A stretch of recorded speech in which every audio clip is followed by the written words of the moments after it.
week's episode of Fantasy Fastbreak. We are talking this week about the Lewis Drug ProAm. I'm Todd Boss, and with me, as always, is Mr. Brian Nobleman from the island of somewhere off of the coast of Spain, Pineda. What's up, Todd Boss? How are we doing today? I'm good. Brian, what's the temperature where you're at? We're really struggling over here with 65 degrees. Oh my gosh. Yeah. I'm on the East Coast where it's like 10. We're not used to this 10, but even worse, the poor players that have flown up to Sioux Falls, they're in like the negative 10 area. So hope you're staying warm wherever you're listening to this podcast. Hope the players stay warm while they're in chilly, cold, frigid Sioux Falls. However, the Lewis Drug ProAm is one of the hottest tournaments on the schedule every year. This is the 46th tournament, the 46th year for this tournament. It's one of the longest running tournaments in the country. It's one of the longest running relationships that the IRT has had in terms of a pro event. This is the brainchild. The tournament director is Mark Gibbs, who's a minority owner of the IRT and has long been a great supporter of the sport. Brian, did you ever play at Sioux Falls? Let me tell you, I remember first time South Dakota, beautiful town, by the way, great brick structures. Really scary if you go to the top of the hill to go get some sightseeing and then you come down and you're in the snow, you pray. You find God real quick, I'll tell you that much. But seeing how they plowed the snow, it was 8 degrees outside, and I mean, it's as high as a 12-foot ceiling on the side of the road. You've never seen anything quite like it. It's beautiful. The club itself, you walk in, and from the moment you get there, Mark Gibbs and company play complete host. It's one of the great player parties I have ever been to in 22 years of racquetball. Can't say enough about it. They turned it into a mini little show pork for the finals for the pros, stadium seating. They've got food there. They've got the broadcast there. It's incredible. It's I think it's something for anyone who's looking for a destination that they should go to. Yeah. This is definitely a player favorite on tour. As you mentioned, a lot of hospitality, that they treat the players great. Because it's Sioux Falls, and nothing against Sioux Falls, but it's a smaller town, and as a result, this event gets news coverage. They get coverage in the local TV. They get a ton of coverage to the local paper. Lewis Drug is a big name locally to Sioux Falls, and so this is, it's like it was in the old days when you would sponsor a tournament and you would get your money back in terms of name recognition and promotional considerations. Let's pivot, though. Let's talk real quick. Why are we here? We're talking about fantasy racquetball. Brian, I can't remember. I haven't looked at the website in a little bit. Who's in first place right now? You know what, Todd? I wish you'd mind your damn business. Okay. This is what happens when you strike luck. This is the first year of Fantasy Fastbreak, and I can tell you, trailing you by 2 points was nothing to feel good about. The only thing that feels good is my one wall ball shirt that I'm wearing right now. Okay, little blip there for you. But trailing you by 2 is no pleasure. I would rather fall off the Empire State Building and catch my eyelid on a nail. That's what I feel about that, than be trailing you. But here we are.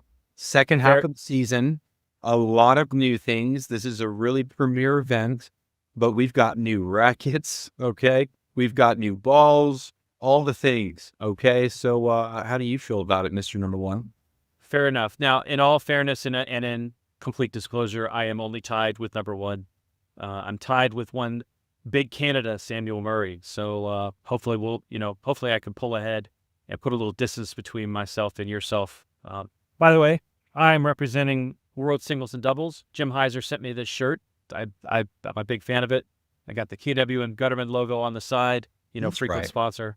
Brian, let's pivot to the next section of this little talk. We're going to talk about who's here, what's new, what's changed, what's the happenings on tour, and then we're going to start diving into the players. Welcome to Fantasy Fastbreak, the racquetball fantasy podcast that puts you in the seat of the GM and delivers insider breakdowns you won't find anywhere else. All right, Fantasy Fast Breakers, we are so glad to have you back for the second round of the 2025-2026 season. And let's talk about the new news that's happening in this new second half of the season. It's the new ball. It's Formulas ball. We are currently playing for Gearbox for quite a number of years and seasons. And now we're rolling mid-season. There's a break in the way that we do the ball here. And I don't know that, Todd, any sport mid-season has changed the ball, and I'm not upset with it at all. I'm actually quite curious. Mauricio's a lot of Formula Flow, never sent me a box. He's going to keep hearing it from me until I get one. I don't know if they're faster. My mind tells me because of that blasted pen ballistic ball that you actually, the ballistic was purple, but the pen blue ball, like it's going to fly. I haven't seen it, but my initial reaction is that it's going to be fast. And so the way I've designed my Fantasy Fastbreak, which I hope all of you have. In fact, after this segment, I'm going to go on to the IRT website, and I will be going into Fantasy Fastbreak. You need your membership to log in for that, to join us for my picks, and they're definitely surrounding. I have a theory that it's going to be a slightly faster ball, Todd. What do you think? Yeah, that's what by all accounts, that's what we're hearing. We're hearing, that the gearbox ball was known to be thicker, slower, but more durable. The Formula Flow has tweaked that a little bit. It's got to be a little bit thinner, and we think that's going to be a little bit faster. So then let's combine this with what we know about the courts and what we know about, the kind of the general factors that we talk about in these tournaments. Sioux Falls is concrete. Is that right? They've got yes, I believe so. Right. So concrete balls on concrete walls with a slightly faster ball, that's going to generally help more of your power players. They're not playing at altitude, and we're not playing in a high humidity, so that's gonna depress things a little bit from, say, like where we were in Denver or some other places which had a little bit of altitude. So I think from an immediate perspective, if I'm looking at this from fantasy, I'm favoring your heavier hitters a little bit, all things considered, for this event. Yeah, absolutely. And I do want to say something. I believe I'm thinking of the right board. This would be horrible if I get this wrong as the person who's presenting this information. But I believe this is a back wall in complete right side wall that's going to be glass.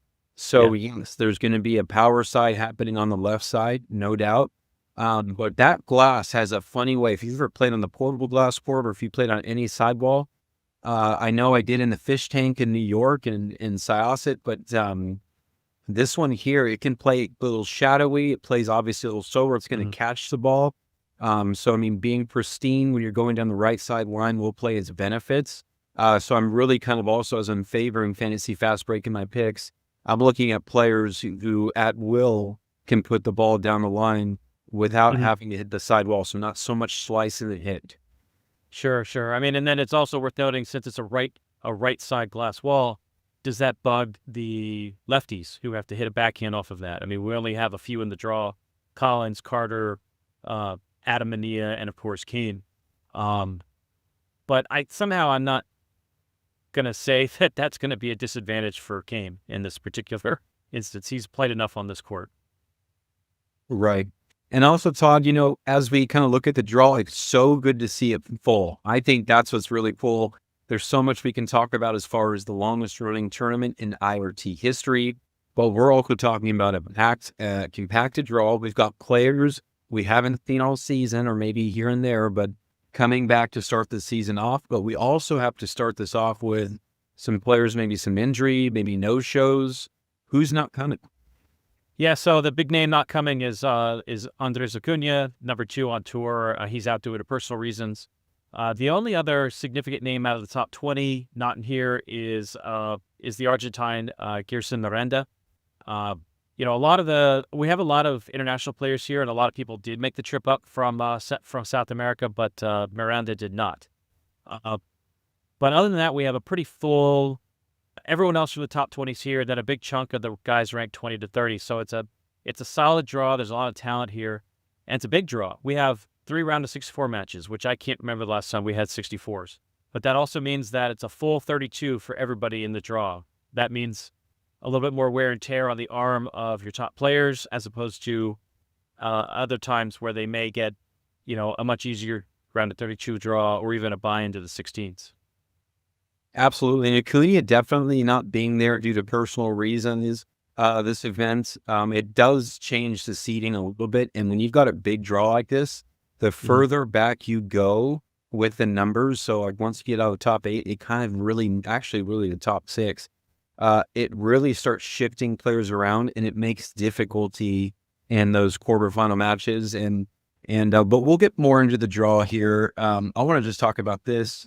it's normal stuff, right? We see Kane at the top with an easy flow, what could be an easy flow, respect to the players in the top.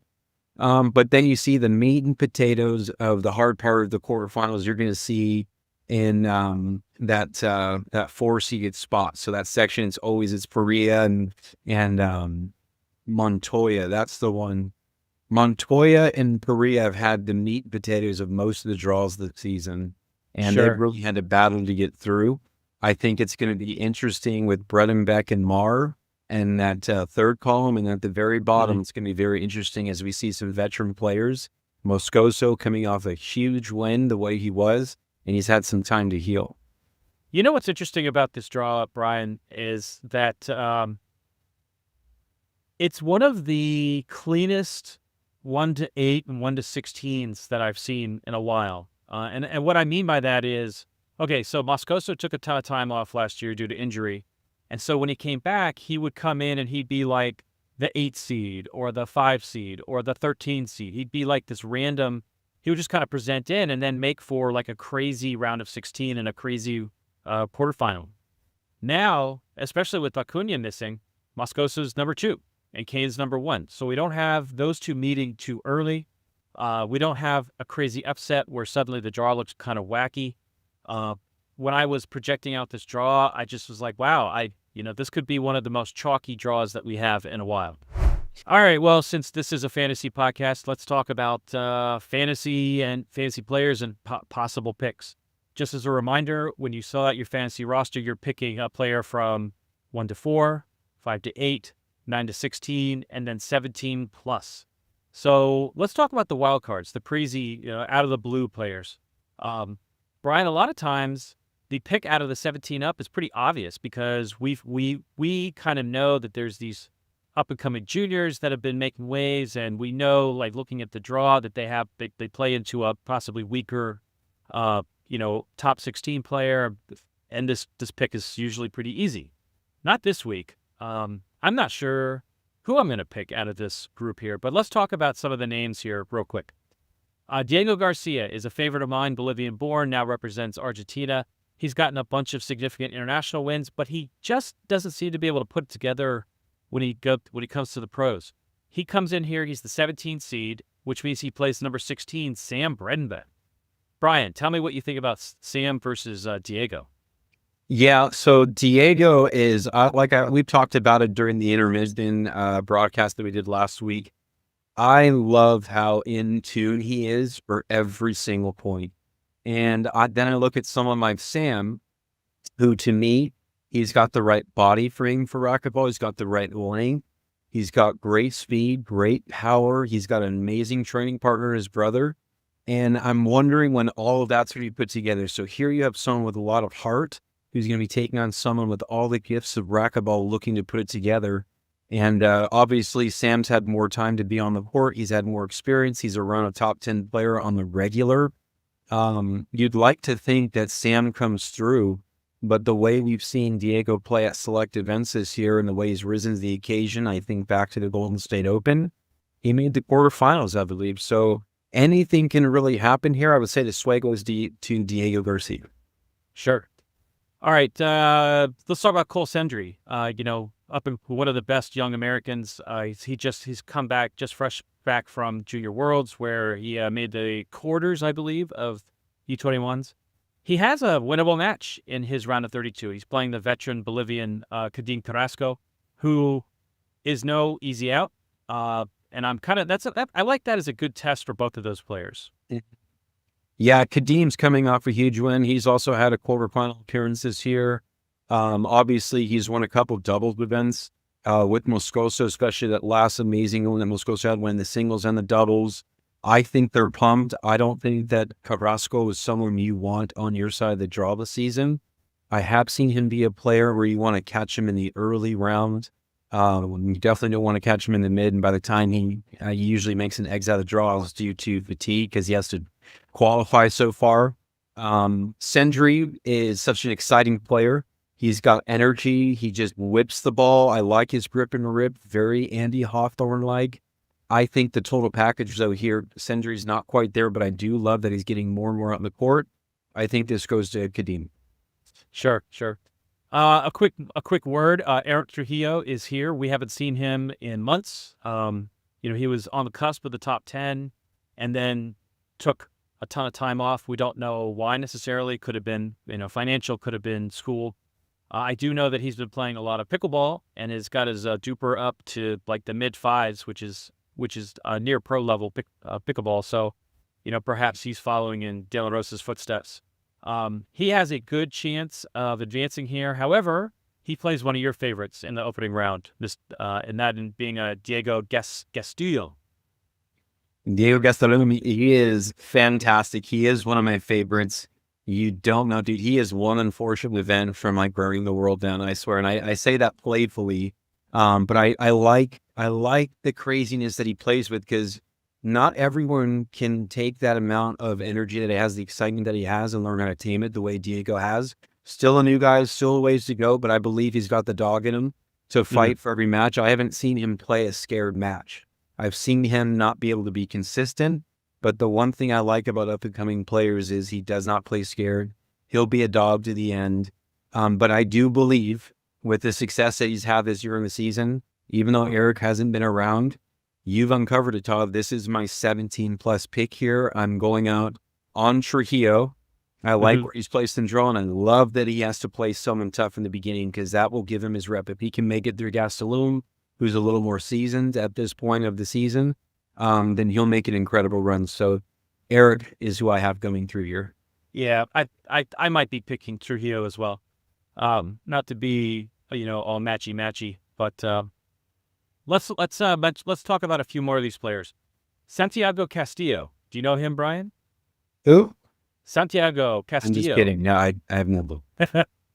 Reigning 16 and under Mexican junior champ, and he just made a run to the World Junior 16 under finals before he was finally beat. Very good young player. This is going to be, I believe this is his debut on the IRT, and he plays none other than our sponsor and our friend, Adam Pineda. So an interesting matchup. If Adam is a little bit off, if Adam's not feeling great, this could be a blip for Adam and a surprise win for yet another young Mexican. Thoughts there? Yeah. I think with everything Adam's gone through, from tournament directing to taking a more of a leadership role on the tour and all the busy life and getting married and injury recovery and doubles play with this, I think with all the ups and downs that he's gone through, and it's not his downs are, I wish I had his downs, but like just the way he's maneuvered through the flow of his racquetball life, I don't see him dropping the set. I think really he's gotten this time to really rehab himself. I think he's got his feet under him again. I think that we're going to see a really shiny Adam Pineda coming out here. And I'll just say this to keep it real. I don't like where he's at in the draw. I don't see him in a deep run. And there's no love lost there. Adam knows I love him. Adam knows he has costed me to go number 2 to Todd Bost. He costed me. You, Javier Martin, you and Jake Bredenbeck, you guys have costed me. Look where I'm at now because of you guys. So you get this. You're going to hear the truth today. I don't like Pineda's draw. I don't think he's going to have a problem with a 16-year-old. But he obviously, Adam's smart. He knows not to play anyone based on their age or their inexperience. He's going to play within his game. That's what I like about Adam. Fair enough. All right. Just I'm going to run through a couple more names of note here. Charlie Pratt, of course, is a tier 1 IRT winner. He's going to end up playing Portillo, probably a one and done for our former junior national champ. I just want to give a shout out to Alejandro Herrera. If you've never seen him play, he may be pushing 50, but he still hits the crap out of the ball. He's a Florida ex-pro who gets a ton of has a ton of fun. Lastly, if you don't know the name Ezequiel Subitia, he plays Javier Mar, which I wouldn't necessarily think that Mar would lose here, but Subieta is a former top Bolivian junior with a bunch of Bolivian junior titles. Now lives in the suburban D.C. area, so he plays the likes of Zalata, Franco, Mercado, Brundelini. They all play kind of in the same area, and he beats them all regularly. So he's no slouch. So Mar's got his hands full there. So that's kind of a wrap up of your 17 seeds. Let's why don't we pivot to our 9 to 16s? I'll kick it off here. We talked a little bit about Sam. Interestingly, Brian, we were talking about this in the lead up. My 2 favorite upset picks recently have been Jonathan Flores and Diego Garcia. And unfortunately, in this draw, those two guys play into Kane and Conrado. And so I think it's going to be really tough for either of those two guys to impact this draw and get an upset. And if they do get an upset, we're talking about the 1 or 2 seed going out in the 16s, which almost never happens. What do you think about their chances? You know what's interesting is, so I have Flores coming through the Conrado match, and I mean, and here's the reason why. We got to see glimpses of Flores play really well at the Golden State Open. I've been following him on Instagram. I love that he's training consistently. He's got the game. Does he have the dog in him to really fight and dig down and make it personal? We'll find out. He's young. That's a lot to ask someone to build some depth and weight to their character early on. Gastelum's embarking on that journey, but I like Flores here. If he can get through Conrado, and I'm not saying the rest of the draw is easy, but you get that kind of energy against your countryman. I think he can make a run, and like this would be the perfect run for him to win the entire draw. Well, that's a bold prediction. I'm not going to go that bold. I think your best bet is in the 8-9, which is kind of a cop out, but Alonso is the 9 seed. He faces off against Alan Natera as the 8 seed. I think that's winnable for Alonso, especially if he's on. Remember, Alonso can present as just lights out, never missing, and then other times he looks like he's an A player who paid the money to play in the pro draw. One other person to mention, if Gastelum makes it through, he plays Andre Perea, and those two kind of have a similar style. They're not, they both are scrappy. They both are highly vocal on the court. That could be a fun one from a passion perspective. All right. So that being said, I think you're going Flores. I'm going to lean towards Alonso in that grouping. Let's talk about the 5 to 8 seeds. Your 5 to 8 seeds here are 4 veterans of the tour: Natera, Portillo, Mar, and Montoya. Montoya, as the 5 seed, projects to play into the number 4 seed Parilla. Those two guys have played about 1,000 times in their life. They're basically the same age. They've been playing each other in juniors and at Mexican Nationals. They've been doubles partners. They've played each other on tour forever. So I mention that because on paper, I think Montoya is a better player and Montoya is favored. But when you played somebody so many times, sometimes you get a mental block or sometimes weird things happen. Yeah, absolutely. I'm interested to see how Alan starts the second half of the season. He too has had an ebb and flow with injury and rehab and starting his business. And you got Portillo, who likes to fly planes now. That being said, though, I like this style of courts of all 4 of these guys. And if I had to pick every single time on this court, hands down, I'm going with Portillo. So if Portillo projects into your upset pick in Flores, that's an interesting. If that comes to pass, that is an interesting matchup because those two guys play almost identical. Very smooth, kind of loopy serves, where they're not hitting max effort serves necessarily. A lot of getting power, a lot of precision. That could be a great matchup for the neutrals if it comes to pass. Absolutely. Javier's broken my heart too many times, but I will say this. I like his draw. I really like Javier. Yeah. Jake really have good draws here to make a semifinal, and that's no disrespect to who they're playing. I like their draw. I like these courts for their style of play. The new ball, I'm making an educated guess, is going to be a touch faster for these power players.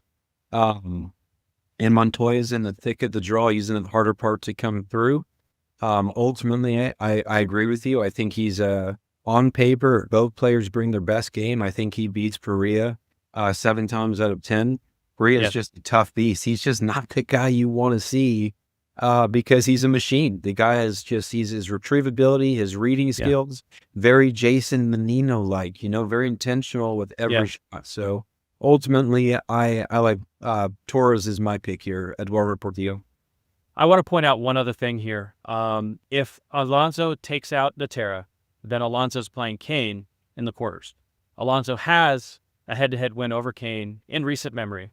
If you guys remember, it was 2 close games, then Alonso just blew him away 11-1 in the tiebreaker. I mention that not because I think Alonso's going to beat Kane, but I'm going to throw this out there. Last week, or the last time that we talked about projecting out an event, we talked about Kane and how do you beat Kane. And the way to beat Kane is, you have to play great. You have to keep him off his feet, and you have to catch him in the right round. And at the Lewis Drug, the 16s and the quarters are going to be the same day. So that means that Kane, he being born in 1981 and being in his mid-40s, is going to have to play 2 matches, at like noon and 7 or noon and 5 or something like that. And that 5 o'clock match projects to be possibly Alonso, a guy who's beaten him in the past. And so that's kind of this area where, as you get older, it's harder to stay, it's harder to recover in that short amount of time. Kane's round of 16 is going to be Diego Garcia, possibly. That's not going to be an easy match for him, especially if Diego's playing to his capabilities. So that's just something to look out for from a guessing perspective. If you want to go out really on a limb, you think Kane can't play 2 tough matches in a day, then maybe you pick an Alonso as an upset pick here. One last section here, the 1 through 4 seeds. I mean, let's be honest. I'm projecting Kane versus Moscoso in a final, despite everything that I just said. I think Jake, as the number 3 seed, has a relatively straightforward draw into the semis before he runs into Moscoso, but I just don't think he can beat Moscoso. And I just wanted to point out as well, here's what Kane's projected draw is all the way in. He gets a fellow by the name of Celine Gonzalez in the 32s, Garcia in the 16s, possibly Alonso in the 8s, second of the 2 days, Montoya in the semis, so another hard hitter before he faces possibly Moscoso in the final. That's a tough run for Kane, and his pathway to the final is a lot harder than the other guys in the top 4.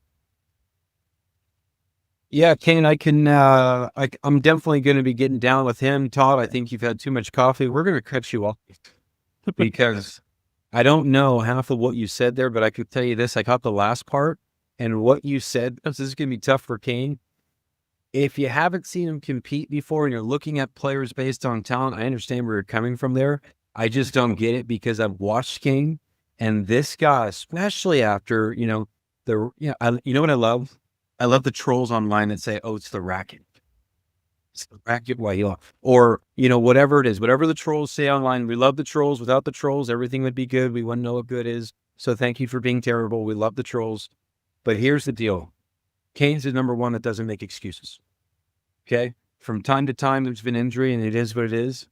But him coming back and seeing the kind of success that's happening, knowing these players have elevated their game, make no mistake. This is going to be a Kane trend. This is the hill I'm dying on. I don't think he drops a single game the entire event. Ooh, that's my hill, Todd. What's yours? I'm projecting him to win. I don't think Conrado's going to play as good as he played in the last event. I don't know if I've got a good hill this time. Like I mentioned at the top, I think this is a real chalky draw. I would love to see Flores beat Moscoso and make a run to the final. But I don't think it's going to happen. I'd love to see, something crazy happen. But what my hill to die on is here? I think that it's chalk all the way from the 8s on. Top 8 to the 8, top 4 to the 4, top 2 into the final. Well, Todd, I think the only hill is that you're over the hill right now. And I'm coming, buddy. I'm coming for you. Okay? Is that a gray hair, Joe? And by the way, my little silver fox, I saw Samuel Murray training. Oh. He's coming to a tournament near us. I saw it on Instagram first. I watch these guys because I'm looking to see who's out there, who's grinding, who's dogging, right? And I really feel like Sam is going to just pop in and ruin someone's day. It was really good to see him training. But neither here or there, you're over the hill. That's your hill, Tom. Usually this is a good tournament for the Canadians to show up. And in fact, Canadian Lee Cannell is there. I think he could drive to Sioux Falls from where he lives up north of the border. Maybe we'll see him in Chicago. They just re-announced the Chicago event. The Papa Nicholas is back. It's going to be in Schaumburg. That's a great place. The players love going to Chicago. I guess everybody loves deep dish pizza. Oh yeah, I'd love to get back there. Get a hot dog running through the gavel. Yeah. Brian, you look like you love deep dish pizza too. Oh yeah. All right, well, there you have it. That was probably a slightly, possibly too long deep dive into the draw. But now we've got ourselves officially on record. so everybody else can take our advice or not. Remember who's in first place, so take my advice and fill out those brackets, and that lets you get into the fantasy action. All right, guys, that's going to do it for us today here at Fantasy Fastbreak. And I'm Brian Pineda. We got Todd Boss here. We've had some fun with you guys. We want you to log on now. And one of the ways that you can do that to make your picks is you can follow us on Instagram at Racquetball Tour, and you'll find the link to where you can get your membership and join us for Fantasy Fastbreak. If you're watching this and you're not already a member of the IRT Club, I highly suggest you join up. It gives you great benefits. It lets you play fantasy, it gets you a cool t-shirt, and gets you extra streaming. But if you are a member, go to irttour.com, click on the IRT Club, log in, click on Fantasy Fastbreak, and lock in your picks so you can compete against us, and you can talk smack and say how you're better than me and how you're definitely better than Brian. Said no one ever, but neither here nor there, my friends. Follow us wherever you listen to your podcast so you too can receive the post-tournament breakdown coming to you after the Sioux Falls event presented by Lewis Drug ProAm, guys.